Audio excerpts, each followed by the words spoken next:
बोलो राजा रामचंद्र भगवान की, बालाजी महाराज की, सत्यनारायण भगवान की, देवनारायण भगवान की, तारा श्याम की, बालाजी महाराज की, सत्यनारायण भगवान की, सूत जी महाराज की, व्यास जी महाराज की। प्रारंभे विनती करूं गणपति विद्यादया सागर, अज्ञानत्वहरोति बुद्धिमतिते आरोग्यमौलीश्वरा। हे रंभा गणनायका गजमुखा भक्तावहो तोषवी, प्रथम निमंत्रण आपने गौरी पुत्र गणेश, रिद्धि सिद्धि संगायो ब्रह्मा विष्णु महेश। बोलो श्री राम जय राम जय जय राम, श्री राम जय राम जय जय राम। बोलो श्री राम जय राम जय जय राम, श्री राम जय राम जय जय राम। बोलो श्री राम जय राम जय जय राम, श्री राम जय राम जय जय राम। बोलो श्री राम जय राम जय जय राम, श्री राम जय राम जय जय राम। बोलो आओ मेरे भोले भाले राम, भक्तों के रखवाले राम। बोलो आओ मेरे भोले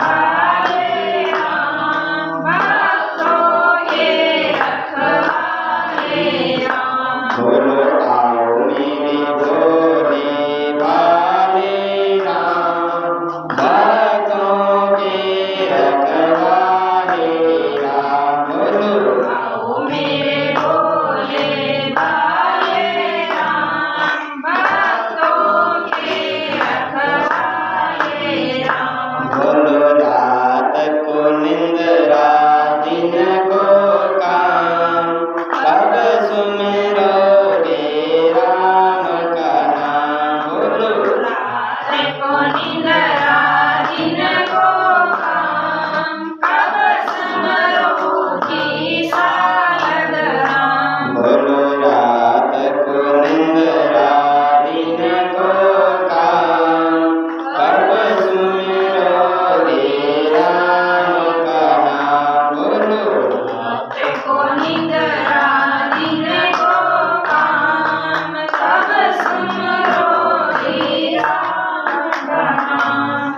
हाथ में तुलसी मुख में राम, जब सुमिरो जब राम ही राम। बोलो हाथ में तुलसी मुख में राम, जब स्मरो जब राम ही राम। बोलो हाथ में तुलसी मुख में राम, जब सुमिरो जब राम ही राम। बोलो हाथ में तुलसी मुख में राम, जब स्मरो जब राम ही राम। बोलो श्री राम जय राम जय जय राम, श्री राम जय राम जय जय राम। बोलो श्री राम जय राम जय जय राम, श्री राम जय राम जय जय राम। बोलो राजा रामचंद्र भगवान की, बालाजी महाराज की, सांवरिया सेठ की, लक्ष्मी नारायण भगवान की, सत्यनारायण भगवान की, व्यास जी महाराज की, सूत जी महाराज की। इस प्रकार प्रार्थना होती है और कथा का आरंभ होगा। एकदा नेमिषारण्ये ऋषिया सोनकादया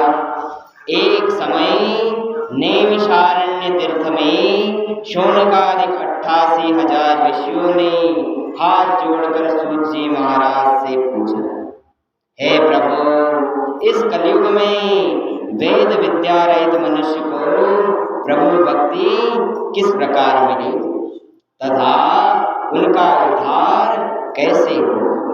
हे मुनि श्रेष्ठ, कोई ऐसा तप कहिए जिससे थोड़े ही समय में पुण्य की प्राप्ति तथा मन वांछित फल भी मिले।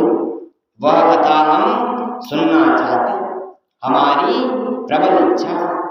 सर्वशास्त्र के ज्ञाता श्री सूत जी बोले, हे विष्णु के पूज्य, आप लोगों ने मनुष्य की भलाई के लिए बहुत ही अच्छा प्रश्न किया।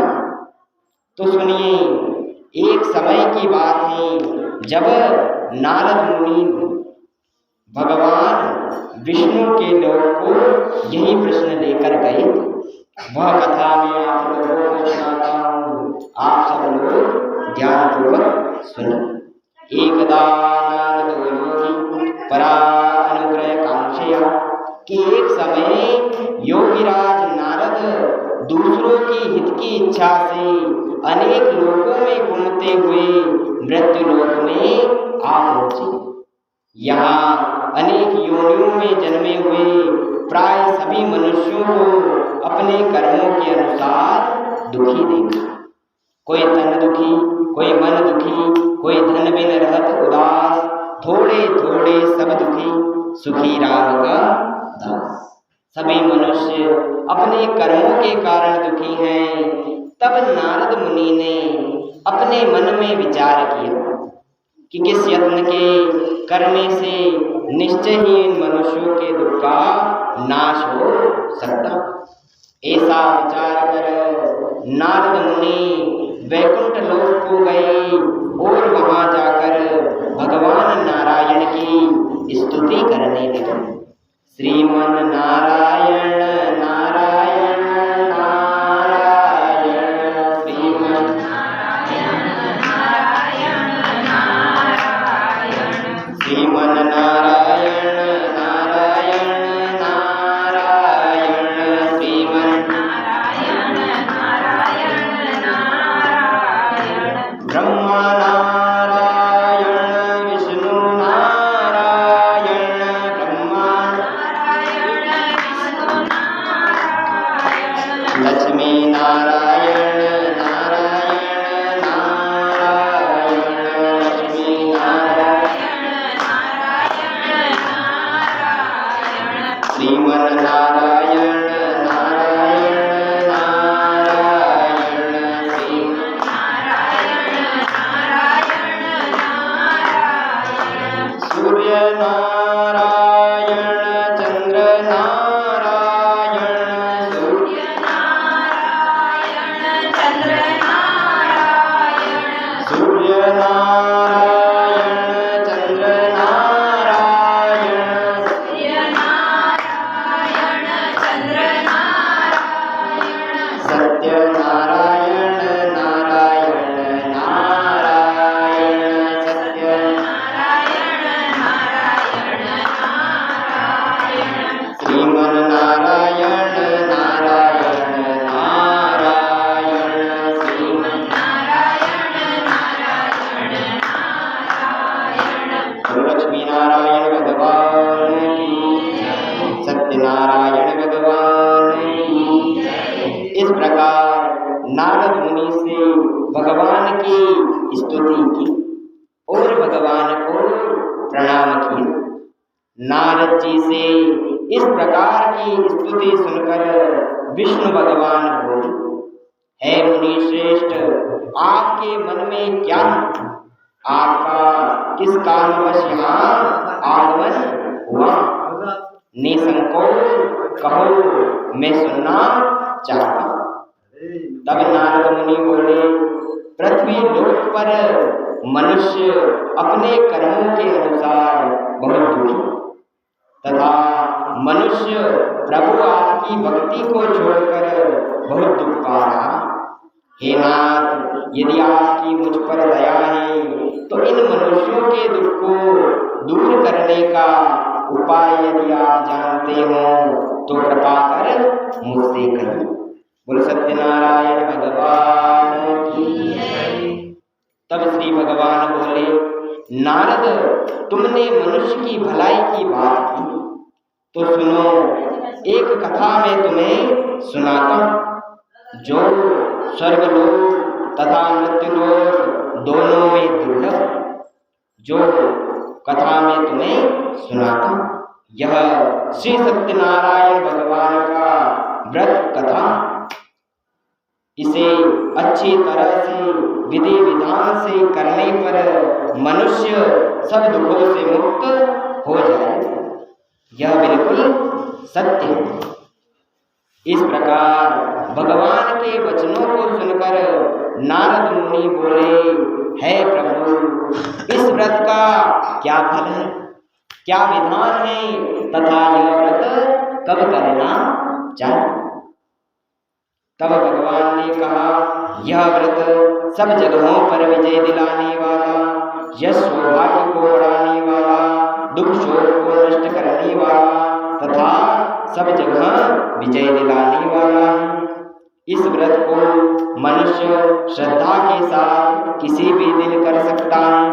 इस व्रत का कोई निश्चित मुहूर्त नहीं है। हरे नमः।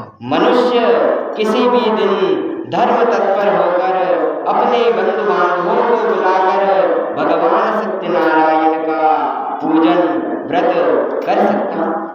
पूजन में पके केले के फल, घी, दूध, गेहूं का चूर्ण, यदि गेहूं का चूर्ण न हो तो साठी का चूर्ण अर्थात चावल का चूर्ण, श्रद्धा और भक्ति से भगवान को अर्पण करें, कथा सुने और बंधु बांधवों सहित ब्राह्मण को भोजन करावे, स्वयं भोजन करे और सत्यनारायण भगवान का स्मरण करते हुए अपना जीवन व्यतीत करें। हरे नमः। यह मृत्युलोक पर एक सरल उपाय है।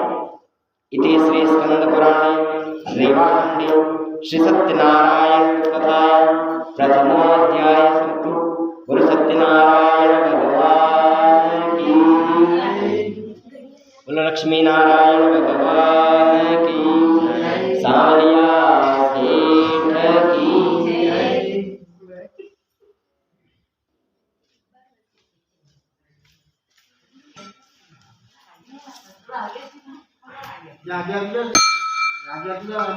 अन्यथा संप्रवक्ष्यामि कृतये पूजादिज।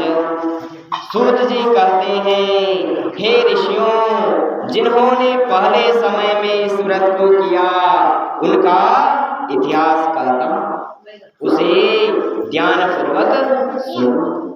सुंदर काशीपुर नगरी में एक अत्यंत निर्धन ब्राह्मण रहता था।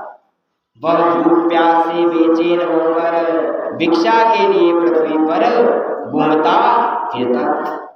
उसे दुखी देखकर ब्राह्मणों से प्रेम करने वाले भगवान नारायण ने एक वृद्ध ब्राह्मण का रूप धारण कर उस ब्राह्मण के समीप आकर बोले, हे विप्र, तुम नित्य दुखी होकर पृथ्वी पर क्यों घूमते हो।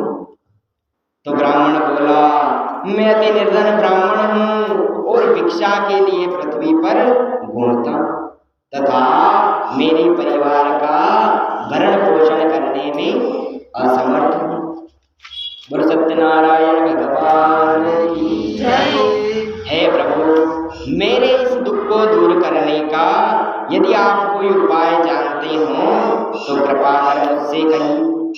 तब वृद्ध रूपधारी भगवान बोले, तुम भगवान श्री सत्यनारायण का व्रत करो, यह सब दुखों से मुक्ति प्रदान कराने वाला।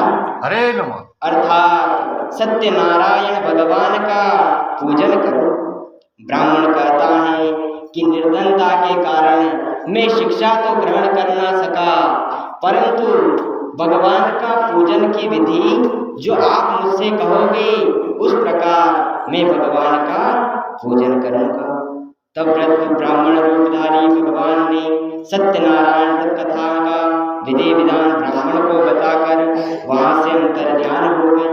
बोलो सत्यनारायण भगवान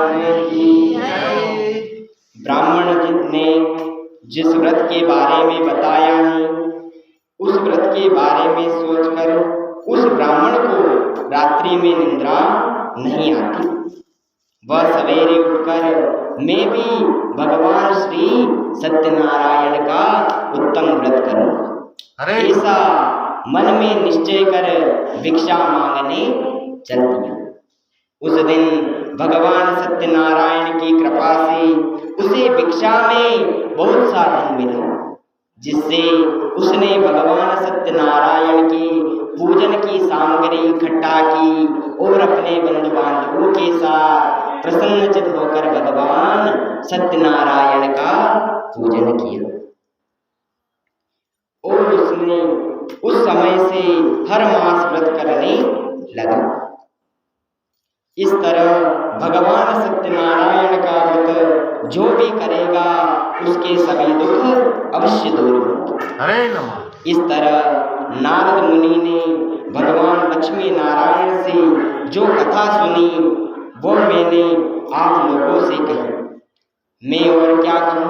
तब ऋषिगण कहते हैं, इस संसार में उस विप्र से सुनकर यह व्रत पृथ्वी पर किसने किया, वह कथा हम सुनना चाहते हैं, हमारी प्रबल इच्छा।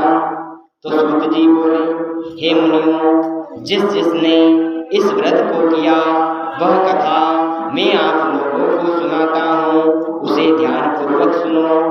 एक समय वही ब्राह्मण अपने धन ऐश्वर्य के विस्तार से प्रसन्नचित होकर अपने बंधु बांधवों के साथ भगवान सत्यनारायण का व्रत कर रहा था। उसी समय उसका मित्र लक्कड़हारा उसके मकान के समीप आया और क्या देखता है कि जिस स्थान पर एक छोटी सी कुटिया बनी हुई है, उस स्थान पर आज बड़ा भारी महल बन गया। वह अपने मन में विचार करता है कि लगता है मेरे मित्र को यहाँ से किसी धनी सेठ ने भगा दिया और उसकी कुटिया के स्थान पर अपना आलीशान महल बना लिया।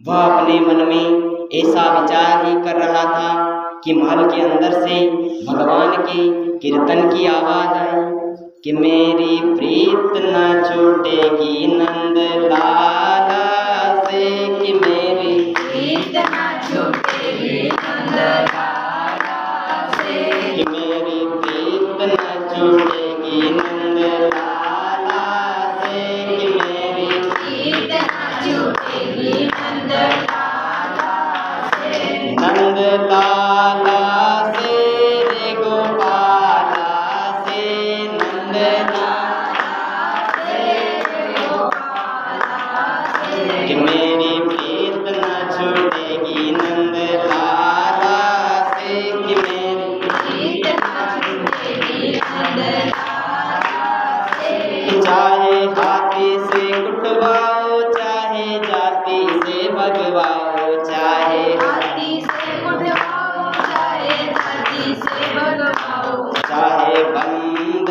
करा दो खेत खाना में, मेरी प्रीत न छूटेगी नंद लाला से, मेरी प्रीत न छूटेगी नंद लाला से, मेरी प्रीत न छूटेगी नंद लाला से।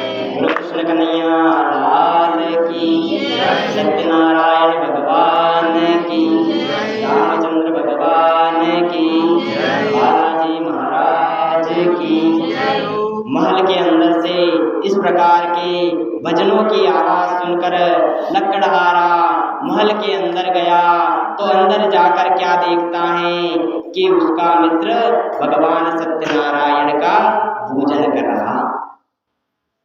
ब्राह्मण ने भगवान सत्यनारायण का पूजन किया, कथा सुनी और आरती होने के बाद प्रसाद बांटते हुए लक्कड़हारे के समीप आए तो लक्कड़हारा हाथ जोड़कर बोला, हे मित्र, तुम यह भक्ति चिंता से किन भगवान का पूजन कर रहे हो? हरे नमः। तब ब्राह्मण ने कहा, मैं सभी मनोकामनाओं को पूर्ण करने वाली भगवान श्री सत्यनारायण का व्रत और पूजन कर रहा हूं। इसी के करने से मेरे यहाँ धन धान्य की वृद्धि हुई है और मैं आज सेठ बनकर बैठा। ब्राह्मण से लक्कड़हारे ने व्रत के बारे में सुना और प्रसाद और पंचामृत लेकर अपने घर गया। और उसने भी अपने मन में विचार किया कि आज गांव में लकड़ी बेचूंगा, उससे मुझे जो धन मिलेगा उससे मैं भी भगवान श्री सत्यनारायण का यह व्रत करूंगा। ऐसा विचार कर वह ऐसे सुंदर नगर में गया जहाँ धनवान लोग रहते थे और उसके पास पलाश की लकड़ी अर्थात खाकरे की लकड़ी थी। तो भगवान की कृपा से वह खाकरे की लकड़ी मलियागिरी चंदन की हो। हरे नमः। तो धनवान लोगों ने देखा कि मलियागिरी चंदन की सुगंध कहाँ से आ रही है। सब दौड़ते हुए लक्कड़हारे के समीप आ गए और लक्कड़हारे से दुगना दाम देकर वह लकड़ियां खरीद ली। लक्कड़हारा सोचने लगा कि रोज तो ये सेठ लोग मुझसे दूर भागते हैं, आज मेरे पास आकर लकड़ियां ले गए। लगता है यह भगवान की मुझ पर असीम कृपा हुई। ऐसी लक्कड़हारे पर भगवान की कृपा हुई और फिर उसने भगवान के पूजन की सामग्री इकट्ठा की, अपने बंधु बांधवों को बुलाया और भगवान सत्यनारायण का व्रत व पूजन किया। हरे नमः। इससे वह इस लोक में सुख भोग कर अंत में वैकुंठ का अधिकारी हुआ। इति श्री रेवाखंडे सत्यनारायण कथायां द्वितीयो अध्याय समाप्त। बोल सत्यनारायण भगवान की जय, लक्ष्मी नारायण भगवान की। कि मारे सांवरिया को लेताई ना, या दुनिया राजा मारे तुम्हारे सांवरिया को लेताई ना, या दुनिया राजा मारे तुम्हारे सांवरिया को लेताई ना, या दुनिया राजा मारे तुम्हारे सांवरिया को लेताई ना, या दुनिया राजा मारे लाजा मरे या तो शर्मा मरे रे, राजा मरे या तो शर्मा मरे रे, लाजा मरे या तो शर्मा मरे रे,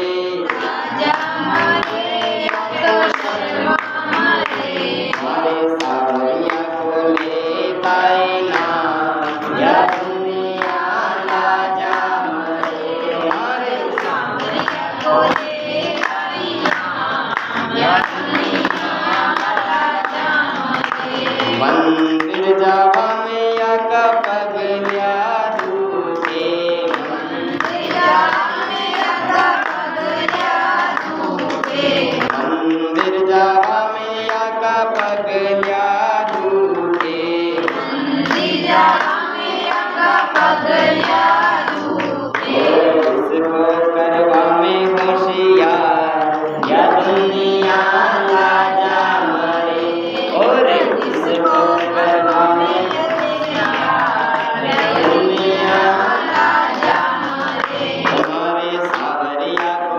लेताई ना, या दुनिया राजा मरे हमारे सांवरिया को लेताई ना, या दुनिया राजा मरे राम जी को नाम लेता हूँ जो दुखे, राम जी को नाम लेता हूँ तो धूपे, भजन करवा में आको मुंडो दुखे, भजन करवा में को मुंडो धूपे, देवा में होशियार, या दुनिया राजा मरे, और तारा देवा में होशियार, या दुनिया राजा मरे हमारे सांवरिया को लेताई ना, या दुनिया राजा मरे हमारे सांवरिया को लेताई ना, या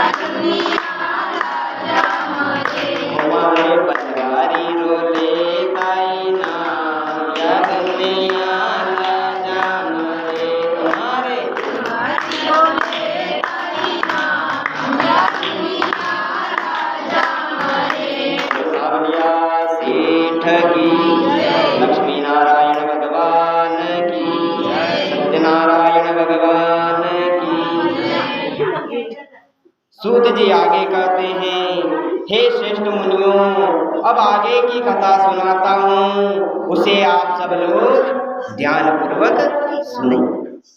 पहले समय में उल्कामुख नाम का एक बड़ा ही बुद्धिमान राजा था।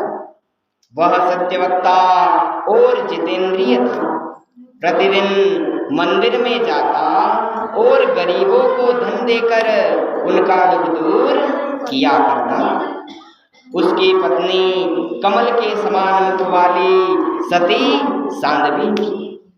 उन दोनों ने पुत्र की प्राप्ति के लिए भद्रशिला नदी के किनारे भगवान श्री सत्यनारायण का व्रत किया। उसी समय एक साधु नाम वैश्य वाणिज्य के लिए वहां आया, अर्थात व्यापार करने के लिए वहां आया। नाव को किनारे पर ठहरा कर उसने देखा कि हमारे देश के राजा जी यहाँ जंगल में आकर भगवान का पूजन कर रहे हैं। नदी के किनारे जंगल में आकर भगवान का पूजन कर रहे हैं। इनको क्या कमी है? हाथी घोड़े बहुगणा जी के सैन्य हजार, अरे का दुख इके आन पड़ियो आयो प्रभु के द्वार। कि इनके पास हाथी घोड़ों की गिनती नहीं है, सेना की गिनती नहीं है। इतनी सेना है, इतना बड़ा राज्य है, फिर भी यहाँ जंगल में आकर भगवान का पूजन कर रहे हैं। जरूर कोई बड़ी बात है। तो साधु से रहा नहीं गया, वह राजा के समीप गया और हाथ जोड़कर राजा से बोला, हे राजन, भक्तियुक्त जनता से आप यह क्या कर रहे हैं? तब राजा ने कहा, हे साधु, हम पुत्र की प्राप्ति के लिए एक महान शक्तिशाली भगवान श्री सत्यनारायण का व्रत व पूजन कर रहे हैं। इतना सुनकर साधु आनंद से बोला कि इस व्रत की विधि विधान मुझसे भी कहो, मैं भी इस व्रत को करूँगा। मेरे भी कोई संतान नहीं। राजा से साधु ने भगवान सत्यनारायण के पूजन का विधि विधान सुना और प्रसाद व पंचामृत लेकर अपने घर की ओर रवाना हो। घर पहुंचा और अपनी पत्नी को पुत्र प्राप्ति के व्रत के बारे में बताया और कहा कि यह व्रत हम जब करेंगे जब हमारे घर में संतान होगी। साधु ऐसे वचन अपनी पत्नी लीलावती से कहता। एक दिन उस साधु की पत्नी संसार की तरह वह सत्यनारायण भगवान की कृपा से गर्भवती तथा 10वें महीने में एक कन्या रत्न उत्पन्न हुआ। उस कन्या का नाम कलावती नाम से नामांकन हुआ।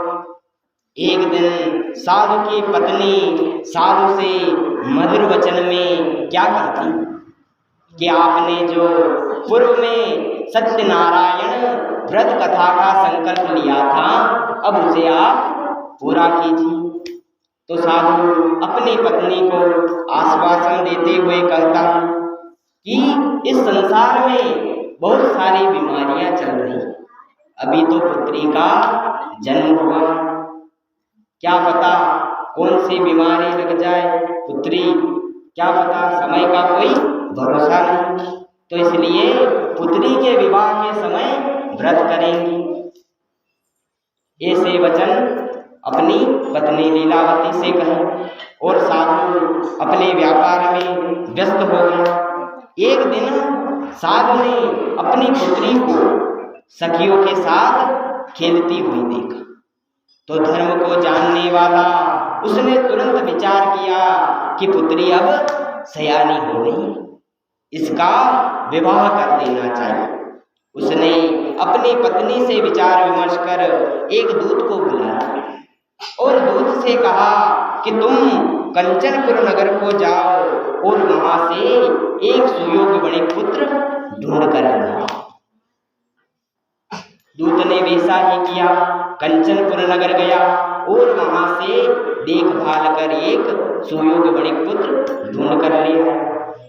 साधु ने भी अपने परिवारजनों के वृद्ध बुजुर्ग व्यक्तियों से विचार विमर्श किया, अपनी पत्नी से विचार विमर्श किया, अपनी पुत्री से विचार विमर्श किया और उस युवक लड़के के साथ साधु ने अपनी पुत्री का विवाह बड़े धूमधाम से कर दिया। हरे नम।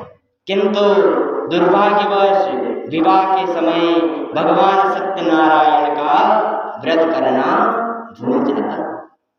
इससे भगवान सत्यनारायण भी क्रोधित हो जाते हैं और साधु को श्राप दे देते हैं कि तुम्हें कठिन दारुण दुख प्राप्त हो। अब साधु विचार करता है कि मेरे पुत्र तो है नहीं, जो है ये पुत्री है, तो इसका विवाह हो गया, तो इसका जो पति है उसे ही घर जमाए रख दिया जाए, व्यापार व्यवसाय में मदद हो जाएगी और हमारे रहते ही वह व्यापार करना सीख जाएगा। हम भी तो देखें कि हमारा जमाता कैसा व्यापार करता। ऐसा विचार कर साधु अपने दामाद को लेकर रत्नसारपुर नगर में जाकर व्यापार करने लगा। रत्नसारपुर नगर में राजा चंद्रकेतु राज करता। साधु अपने दामाद को एक सीख देता। वह अपने दामाद से कहता है कि दामाद जी, यह जो हमारी दुकान है यह भगवान शंकर की पेड़ी, इसे तुम रात दिन खुला रखना। दामाद ने वैसा ही किया, दुकान को रात दिन खुला रखा। अब साधु ऐसे वचन कहकर वह तो कहता है कि मैं थोड़ी निंद्रा ले लेता हूँ, इतने तुम दुकान का ध्यान रखना। अब दामाद तो पूरा दिन दुकान पर कार्य कर रहा था, इससे दामाद की भी आंख लग जाती। तभी भगवान की माया से प्रेरित दो चोर राजा के धन को चुराकर भाग रहे थे। उन्होंने पीछे से दूतों को आते देखा तो जो राजा का धन चुराया था उसे साधु की दुकान पर रखकर वहां से भाग जाते। जब पीछे से राजा के दूत आते हैं तो वह क्या देखते हैं कि हे चोर अभी तो भाग रहे थे और अभी सोने का नाटक कर रहे हैं। साधु और दामाद को उठाया और पकड़कर राजा के पास ले गए। दौड़ते हुए राजा के पास गए, बोले हे राजन, हम दो चोर पकड़ कर लाए हैं, आप देखकर आज्ञा दीजिए। राजा की आज्ञा से उन्हें कठिन कारागृह में डाल दिया गया और उनका जो धन था वह राजा ने छीन लिया।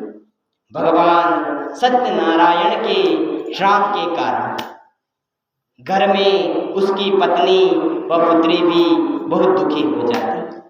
घर में जो धन रखा था उसे चोर चुरा कर ले जाते हैं। शारीरिक पीड़ा, मानसिक पीड़ा तथा भूख प्यास से दुखी हो अन्न की चिंता करने लग जाते हैं। एक दिन कलावती महाभूखी किसी ब्राह्मण के घर गई और उसने वहां सत्यनारायण भगवान का व्रत होते देखा। वह वहीं रही और उसने भगवान सत्यनारायण का, ब्राह्मण ने भगवान सत्यनारायण का पूजन किया, कथा सुनी, आरती हुई और आरती होने के बाद प्रसाद वितरण हुआ। इतने में रात्रि का आधा प्रहर बीत गया था। आधी रात्रि हो जाने पर प्रसाद व पंचामृत लेकर कलावती घर आती तो उसकी माता उससे प्रेम पूर्वक क्या कहती है कि हे पुत्री, तू अब तक कहाँ रही, वह तेरे मन में क्या? कलावती कहती है, हे माता, मैंने एक ब्राह्मण के घर सभी मनोकामनाओं को पूर्ण करने वाले भगवान श्री सत्यनारायण का व्रत होते देखा। मैं वहां से ये प्रसाद और पंचामृत लेकर आई। प्रसाद व पंचामृत देखकर लीलावती की आंखों में आंसू आ। वह बोली, हे पुत्री, बहुत पुरानी बात है जब तेरा जन्म भी नहीं हुआ। उस समय तेरे पिताजी भी इसी तरह भगवान सत्यनारायण का प्रसाद व पंचामृत लेकर घर आए थे। और उन्होंने कहा था कि यदि हमारे घर में संतान होगी तो हम भी भगवान श्री सत्यनारायण का व्रत करेंगे, किंतु दुर्भाग्यवश अभी तक व्रत नहीं हुआ। हरे नम। मुझे तो लगता है इसी कारण हमें यह दुख उठाना पड़ रहा। कलावती कहती हैं, हे माता आप चिंता न करें, मैं अभी आस पड़ोस से भगवान सत्यनारायण के पूजन की सामग्री इकट्ठा कर लेती हूँ। जब पिताजी आ जाएंगे तब आस पड़ोस वालों का जो भी उधार रहेगा वह चुकता कर दिया जाएगा। फिर कलावती और लीलावती ने आस पड़ोस से भगवान सत्यनारायण के पूजन की सामग्री इकट्ठा की और भगवान सत्यनारायण का पूजन किया और वर मांगा कि मेरे पति के अपराध को आप क्षमा करो। इस कथा से भगवान सत्यनारायण प्रसन्न हो जाते हैं और राजा चंद्रकेतु को रात्रि में स्वप्न में दर्शन देकर क्या कहते हैं कि हे राजन, सो रहे हो या जाग रहे हो, मेरी बात ध्यान से सुनो। तुम्हारी कैद में 2 वेश्य बंधे, वह तुम्हारे नहीं मेरे चोर, उन्हें प्रातः काल होते ही छोड़ देना, नहीं तो तुम्हारा राजपुत्रादि सब नष्ट कर दो। भगवान के ऐसे वचन सुनकर राजा की आधी रात्रि में ही निद्रा खुल गई। प्रातः काल हुआ, राजा नित्य क्रिया से निवृत्त हुआ और सभा बुलाई और सभा में साधु वेश्य को बुलाया और साधु वेश्य से राजा हाथ जोड़कर क्या कहता है, हे महानुभाव, भाग्यवश तुम्हें दुख तो बहुत हुआ, अब भय की कोई बात नहीं। ऐसा कहकर राजा ने उन्हें नए वस्त्राभूषण पहनवाए तथा उनका जितना धन दिया था उससे दुगना धन देकर उन्हें विदा किया और कहा कि अब निडर होकर अपने घर को जाओ। इति श्री स्कंद पुराणे रेवाखंडे श्री सत्यनारायण कथायां तृतीयो अध्याय। बोलो सत्यनारायण भगवान की, लक्ष्मी नारायण भगवान की।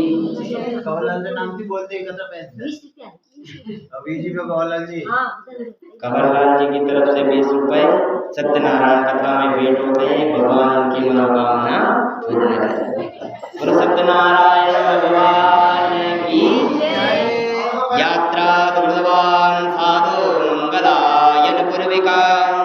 सूत जी आगे कहते हैं कि साधु ने मंगलाचरण कर यात्रा आरंभ की। अब साधु अपने दामाद से एक बार कहता, क्या कहता है कि भले दामाद जी जेल में रहना पड़े किंतु धन तो डबल वही।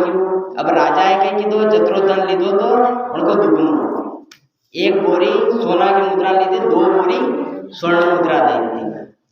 क्या बे साधु नाम सेठ क्या कहता है कि यदि अभी व्यापार करता कई मालूम घाटो हुए तो कि मुनाफा हुए रामदान, लेकिन अबार भले जेल में रहा पर धन तो डबल हो।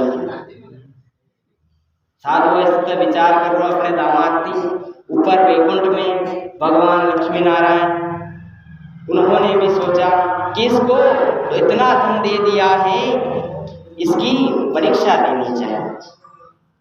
तब भगवान ने साधु की परीक्षा लेने के लिए एक दंडी का वेश धारण किया और साधु के समीप आकर बोले, वो साधु भिक्षाम दे।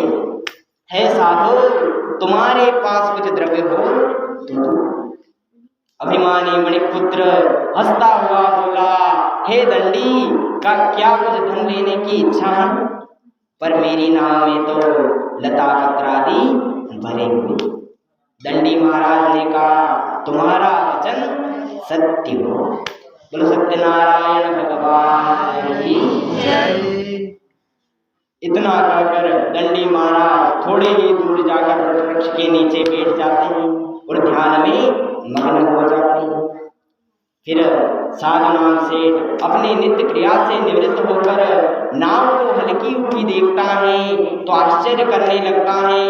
नाव पे ढका हुआ कपड़ा हटाता है तो नाव में लता पत्रादि देखी नहीं मूर्छित हो जाता है। अब यह स्थिति आपके हाथ में कदी कदी वही रही हो 50 रुपया 500 रुपया के मिल आवेगा नबी भूलिए क्या मिला शक्कर आई था क्या। अब बड़े साधु नाम सेठ के तो एक नाव होना की भरी थी, होना की स्वर्ण मुद्रा से भरी हुई थी, वह पत्र पुष्प में बदल गई तो उसको चक्कर आ वह जमीन पर गिर पड़ा। थोड़ी देर में सावधान हुआ तो उसका दामाद बोला क्यों शोक कर रहे हो। अतरी देर दामाद जी कहीं नहीं साधु जी की कि ससुर जी है सीख लेता रहा। अब दामाद जी बोलिया कि अब तक आपने जो किया अब हमारी बात हो कि यह जो लता पत्रा देविया एक दंडी महाराज अपा आया था उन्होंने भिक्षा मांगी थी 1-2 स्वर्ण मुद्रा तो आप भी भिक्षा दे देता तो आज ही लता पत्रा देंगे आप कहीं क्यों मना कि लता पत्रा दी भरिया की ना तुम्हारा क्यों तुम्हारा वचन सत्य हो। तो फिर साधु नाम सेठ को अपनी गलती का एहसास हुआ। उसने फिर दामाद ने कहा कि अब दंडी महाराज की शरण में चलना चाहिए वही हमारा उद्धार करेंगे।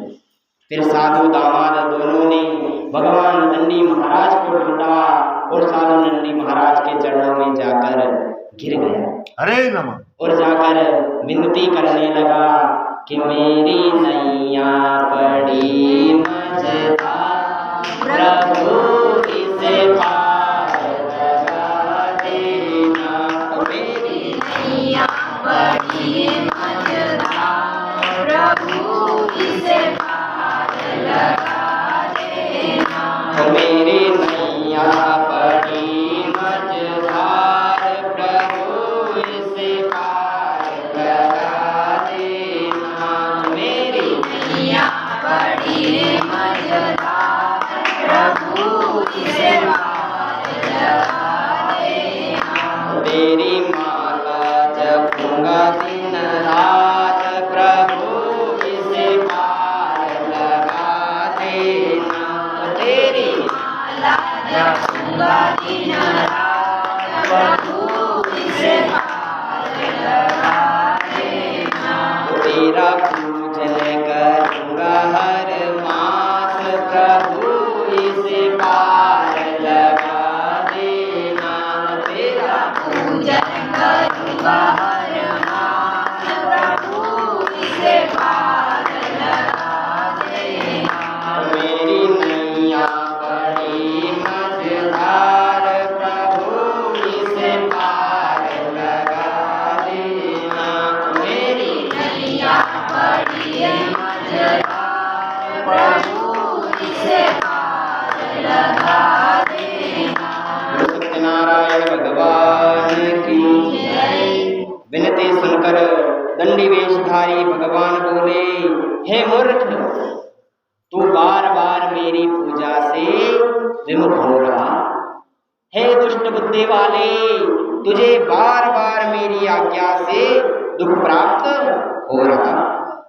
तब साधु बोला हे प्रभु आपकी माया को ब्रह्मा आदि देवता भी पार नहीं पा सकते। मैं मूर्ख हूँ आपकी माया से मोहित हो गया हूँ मुझ पर कृपा कीजिए। मैं अपने सामर्थ्य के अनुसार आपका पूजन करूँगा। इससे इतने भाव विभोर वचनों को सुनकर भगवान प्रसन्न हो जाते हैं और साधु को आशीर्वाद देते हैं कि तुम्हारा मनोरथ सफल हो। फिर साधु अपनी नाव के पास आकर देखता है तो नाव धन से परिपूर्ण है। फिर भगवान का पूजन किया और यात्रा आरंभ की और अपने नाव को किनारे भगवान के पास आकर पूजन किया और यात्रा आरंभ की और अपने नगर के निकट आने पर जो धन की रक्षा करने वाले दूत थे उनको अपने घर भेजा।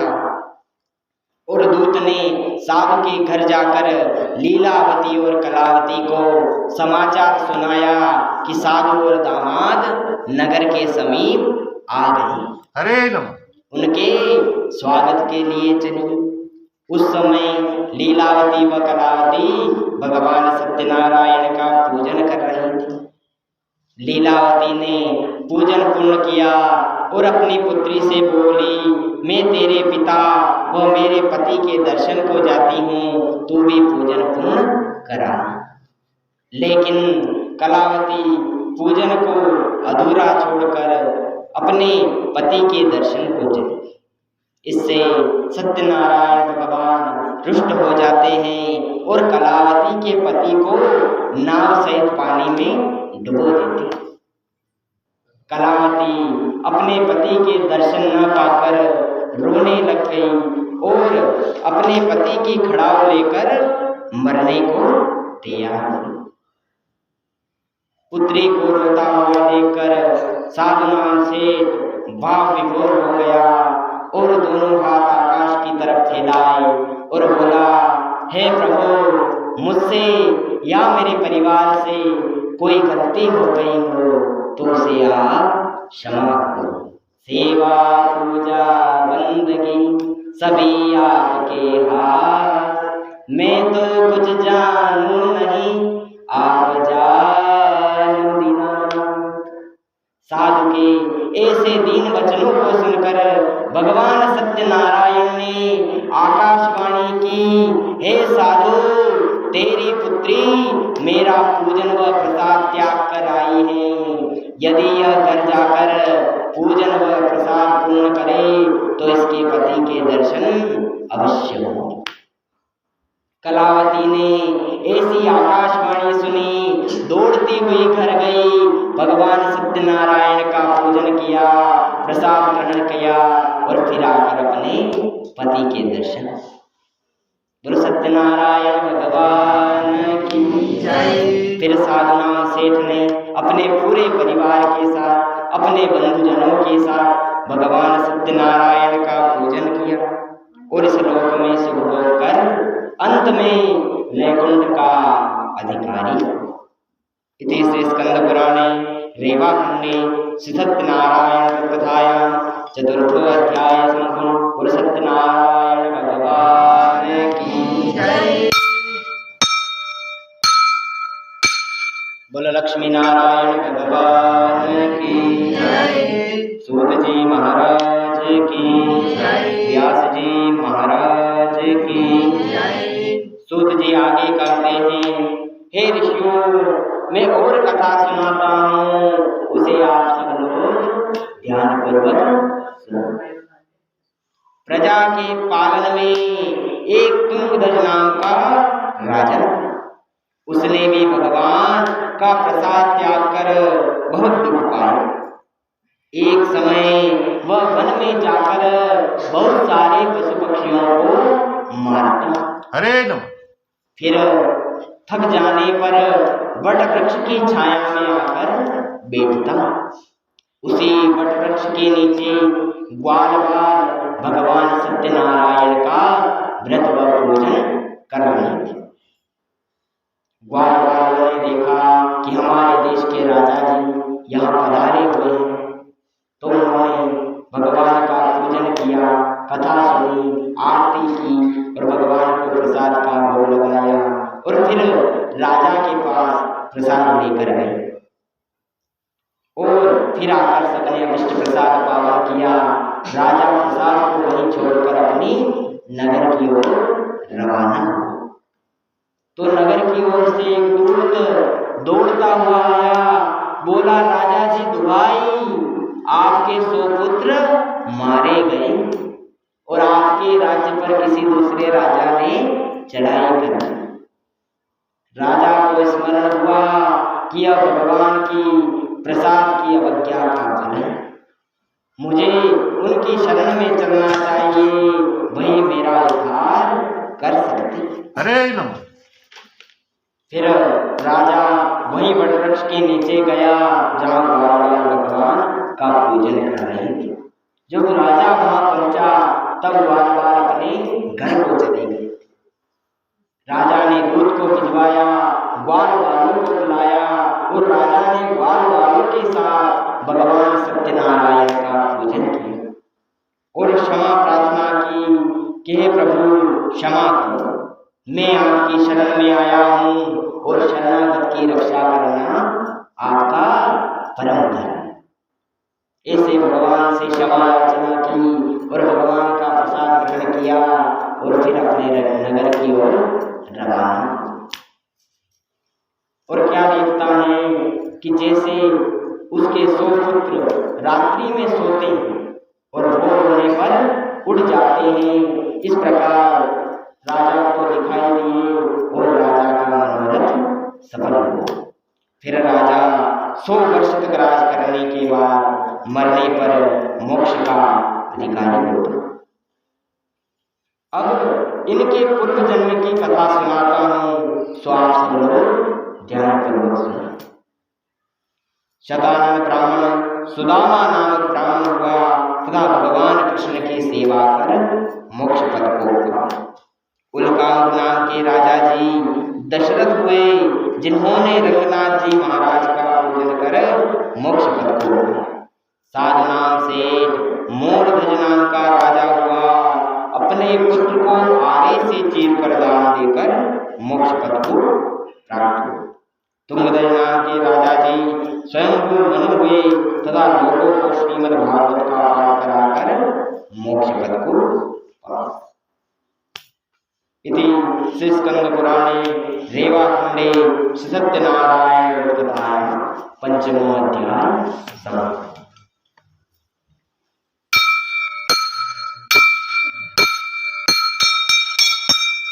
बोलो सत्यनारायण भगवान की जय। अच्युतं केशवं राम नारायणं, अच्युतं केशवं राम नारायणं, कृष्ण दामोदरं वासुदेवं हरे कृष्ण दामोदरं वासुदेवं हरे, श्रीधरं माधवं गोपिकावल्लभं, श्रीधरं माधवं गोपिकावल्लभं, जानकीनायकं रामचन्द्रं भजे, जानकीनायकं रामचन्द्रं भजे, राधिकानायकं कृष्णचन्द्रं भजे, राधिकानायकं कृष्णचन्द्रं भजे। हरे राम राम राम हरे हरे, हरे राम राम राम हरे हरे, हरे राम राम हरे हरे, हरे राम राम हरे हरे, हरे कृष्ण कृष्ण कृष्ण हरे हरे, हरे कृष्ण कृष्ण कृष्ण हरे हरे, हरे कृष्ण कृष्ण कृष्ण हरे हरे, हरे कृष्ण कृष्ण कृष्ण हरे हरे। बोलो राजा रामचंद्र भगवान